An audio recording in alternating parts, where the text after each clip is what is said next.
What's up, guys? DrFeelGood here, back again for another video prescription, and this will be the second video of the No Risk, No Integrity segment. And we're going to focus on the gaming publications and media. Are you guys sick of being lied to, misled? Don't you wish reviews were more honest and thorough? So do I.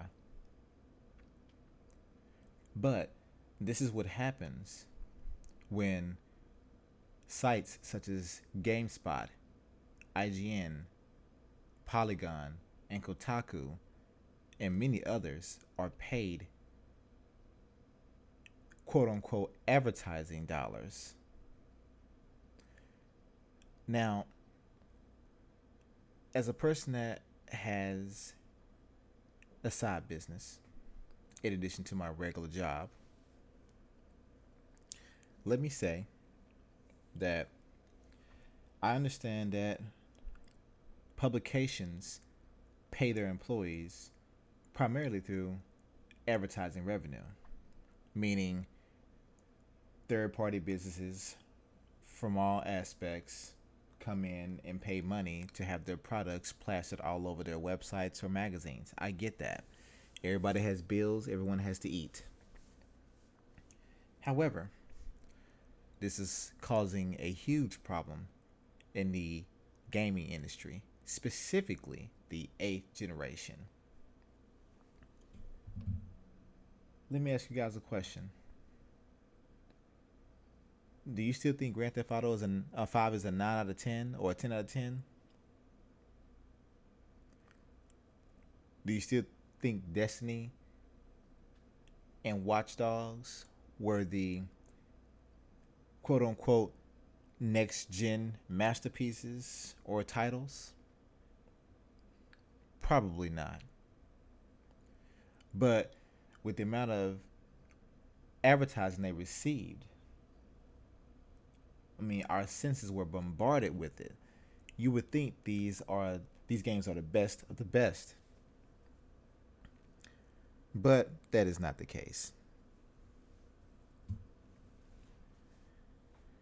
See, I have this thought.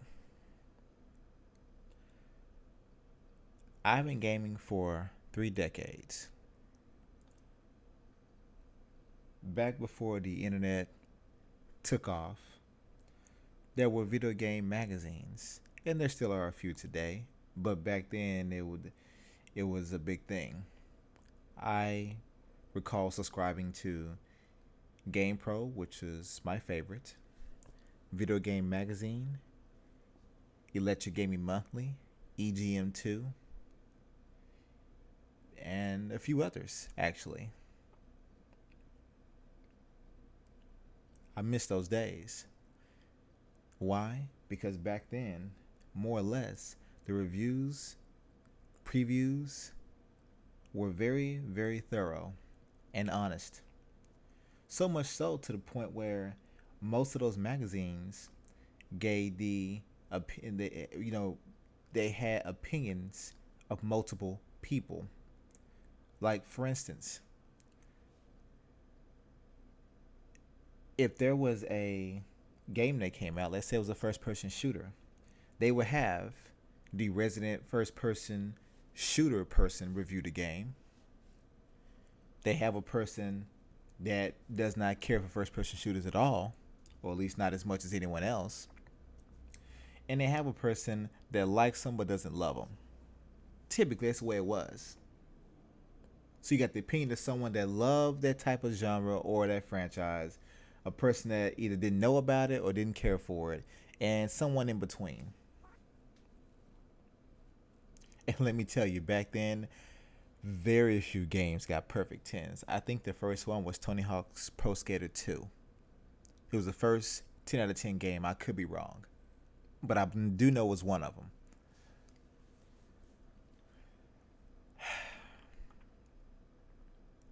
Today, these gaming publication sites are lying their asses off. because they're being paid, both legally and hell, probably even illegally.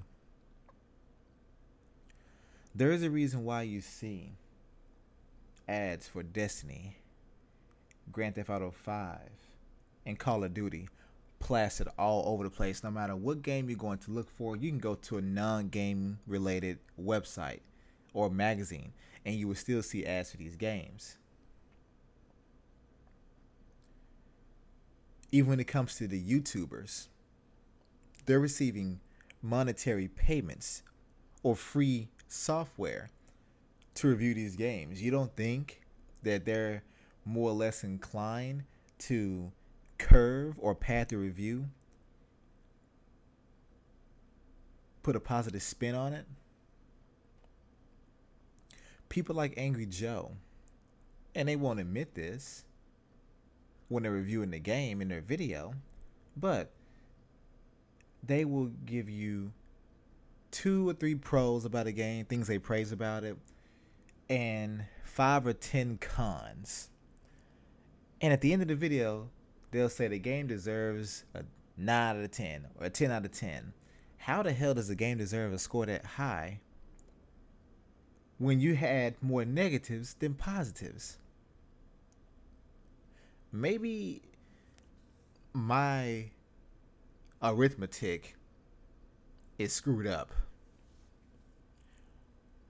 But when you have more negatives than positives, that usually ends up being a negative unless you're multiplying. But this is a serious problem. We would have much more honest reviews if these sites and magazines had to rely on their own honest and thorough opinions to sell their magazines and to generate website traffic. Imagine if someone told the truth about Grand Theft Auto 5, that the game launched without the online multiplayer and got a high ass score, as if as if they reviewed the game as complete. But then when the online multiplayer launched, it was broken as hell. None of the features that they mentioned in the online prior to launch were even there, and some did not get implemented until months later.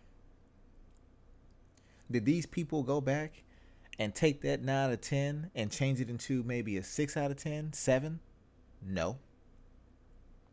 Look at Last of Us.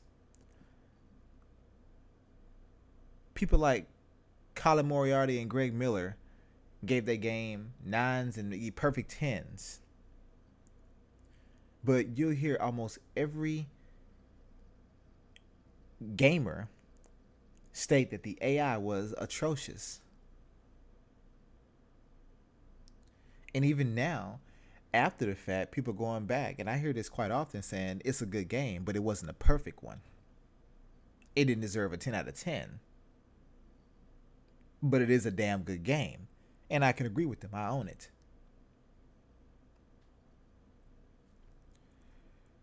People, we really do need to understand that these people are not being honest.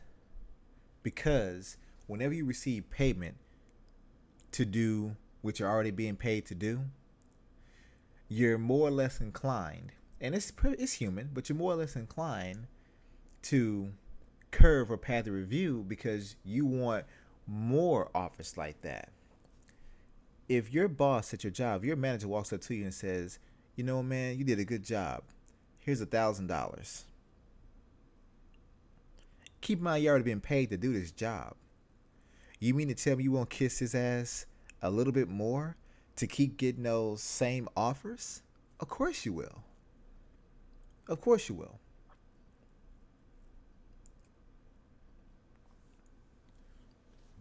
If these websites had to give honest, thorough opinions, I guarantee you, most of these games that get 8s, 9s, and 10s, most of these highly anticipated, overly hyped games will be getting 5s, 6s, and 7s at the most. Most of these games that come out broken as hell probably would not sell as much because they wouldn't have the advertising generating the mind share to increase sales.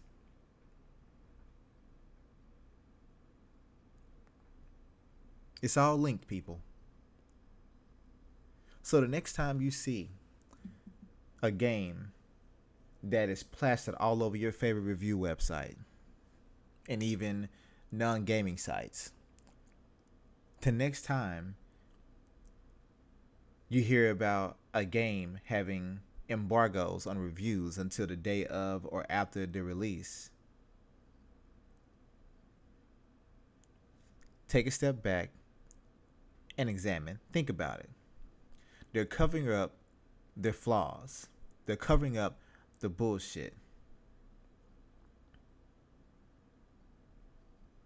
The next time a game that you are a big fan of, but even you realize that it's not good at all, like for example, fans of Mario Tennis Ultra Smash or Call of Duty, the next time one of your favorite franchises gets a 9 out of 10, and even yourself, you're like, man, I love this franchise, but I personally think this game was probably a 6 or 7 at best.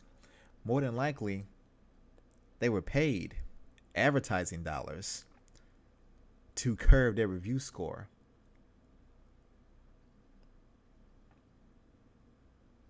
It's that simple. But as the title of the video says, no risk, no integrity. Since their money is not on the line, since all the money they're getting is coming from Sony and Microsoft and Ubisoft, EA, things like that, Activision, they're not caring enough to be honest. They're not inclined to be honest at all. They want Activision to come back and give them another $1 million for advertising. They want Ubisoft to come back and give them another $10 million for advertising. So what should really be a 5 or a 6, they're going to give it 8 or a 9.